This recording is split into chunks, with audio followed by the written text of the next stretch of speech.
today's video, I'm going to be explaining to you guys exactly why you're always tired or why you feel a lack of energy and you just can't get the work done that you want to be getting done. So jumping right into it, I will say I'm not a sleep scientist, but I know how to sleep. So this is my week of sleep. You can see I've scored pretty consistently 99. This right here, I believe, is like a 98, 97.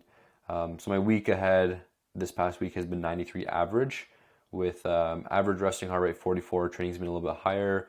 My average respiration has been about 13 breaths per minute, and then my body battery recharge is about 64 per night. So, I definitely have statistics and data to back exactly why I think this is a very effective strategy to get a very high scoring sleep.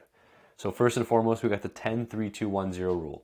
If you guys are not familiar with this, try this instantly and you'll experience a 10 to 30% increase in your sleep if you're having crappy sleep levels of 60s, 70s, maybe even 80s, but you want to jump to that next level. So 10 hours before bed, no caffeine.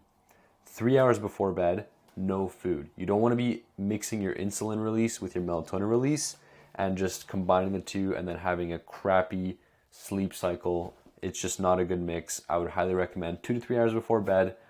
Nothing heavy. If you're starving, obviously, eat, make sure you're fueling yourself. But this is a very, very good tip. 2 hours before bed, you're going to have no stimulating, stressful work. If you're somebody like me that works from home or works just on the laptop, it's very easy to hop on the laptop for like a couple minutes just before you go to bed and just make sure everything's okay. But you trust me, you don't want to get into any sort of stimulation, especially for the brain. It's just not good because then you're going to be sitting in bed, laying in bed and just thinking about work for the whole time. And it's going to prohibit your ability to fall asleep, which is your sleep latency.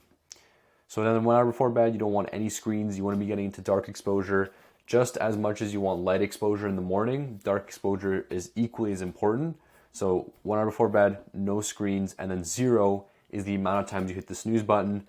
This is a very apparent, especially if many of you have woken up and then you go back to sleep and then you wake up again and you're actually more groggy than if you had just stayed awake when you had woken up.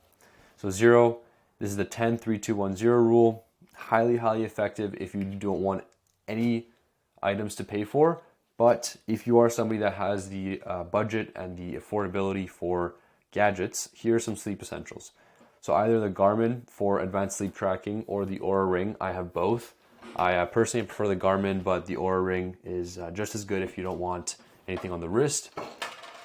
It's about $400 or $500, whatever you choose. You got blue light blocking glasses. These are especially helpful if you're on screens and it's inevitable for you. So just get those on. Reduces eye strain, but it also reduces your ability to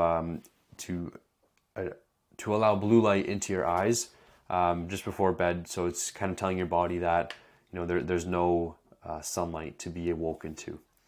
Then we got nose strips. If you're somebody like me and your nose is kind of stuffier or it's just like it doesn't get as much oxygen, this really clears your nasal passages for better breathing, and it's just more oxygen to your nose. More oxygen to your brain is better sleep cycles, better sleep, and you're just going to feel better overall. And then finally, to pair with the nose strips, you got mouth tape. You can buy 12 of these rolls for like $10 and it lasts you for 2 years, and you're not going to be doing any more mouth breathing, only nasal breathing, better sleep quality, more oxygen, and if you're a snorer, you won't be snoring anymore. It actually even refines your jaw because you're no longer breathing through your mouth, you're breathing through your nose, and it's highly effective for that. We got sunrise alarm here. This, if you're somebody that hates the blaring alarm of your phone in the morning, this is like a gentle, natural sunrise, especially if you're an early riser and you just don't want that alarm anymore. It's like $30. I recommend this as well. It just aligns your circadian rhythm and it promotes the sleep quality so you're not getting so abruptly woken up. Then we got magnesium or magnesium L-threonate. This is not only good for bone health and calcium absorption, but it's also good for improving sleep quality. So it's about $20, $30. I recommend this one, Mag Enhance. That's one that I use. Very effective. It just helps you kind of lock into sleep a little bit better and gives you better nutrient absorption so that you can get to sleep, I guess you could say, more fueled. And then finally, we got blackout curtains. Probably one of the most effective pieces of equipment you can buy. anywhere from 40 to $100 depending on how big your windows are, but it blocks all the light coming into the room, and it just makes it so much easier to fall asleep because you have a complete dark exposure. And if you're like me and you don't like those little blinking lights, I turn off all my technology in my room, and it just helps that fully dark exposure in the nighttime. So finally, we got sleep tracking. Now, these are the sleep levers, what I like to call them. So you got your sleep timing, when you're going to bed and when you're waking up, and how consistent that is.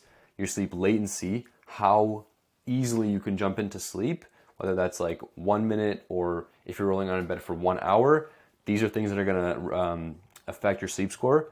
You have total sleep, whether that's 7, 8, 9, or even on the lower end, like 5, 6 hours. That's obviously going to decrease your sleep score. You got light exposure. That's going to definitely decrease your sleep score because it interferes with your circadian rhythm. You have your deep REM and light sleep cycles as well. So a good gauge for deep and REM cycles is like if you're getting more than an hour, hour and a half deep sleep, that's like really, really good. And same with REM sleep. I sometimes get 2.5 hours of REM sleep. And this is just like it's like your dreaming sleep. It's what rejuvenates your brain and enhances your working memory for the day after when you wake up. And then finally, you have your restfulness. How rested do you actually feel in the morning? So these main sleep levers are what's tracked by your wearable, but it's also just a really good indicator of exactly if you're optimizing for all these things, and if not, how you can do that. And just jumping into maybe your timing's off, your latency, your total sleep. That's a big one. You know, there's a study that's recently done. Matthew Walker, he's a sleep scientist, talks about how men that get 1 hour less sleep per night have the testosterone that of guys, I think 10, 15 years older than them. So if you're 30 and you're sleeping 6, 7 hours a night and you notice that your testosterone has kind of fallen, it's likely that total sleep time, and if you can increase that by 1 hour, you're going to be 30 years old with a 30-year-old testosterone rather than 30 years old with a 40, 45-year-old testosterone, which can make a huge difference in your energy, your clarity, just overall life quality. So highly recommend looking into that. And then obviously all of your light, deep REM sleep cycles and how rested you are. So this is a super quick video. If you guys do have any questions, there's a link below. You can book a call with me. I'm more than happy to do a full health assessment for you, dive into your sleep, nutrition, training, whatever it may be. And if it seems like something where you want to dive deeper into your health, more than happy to take you on working one-on-one. We do have limited spots, so it might be some wait list, but nonetheless, feel free to hit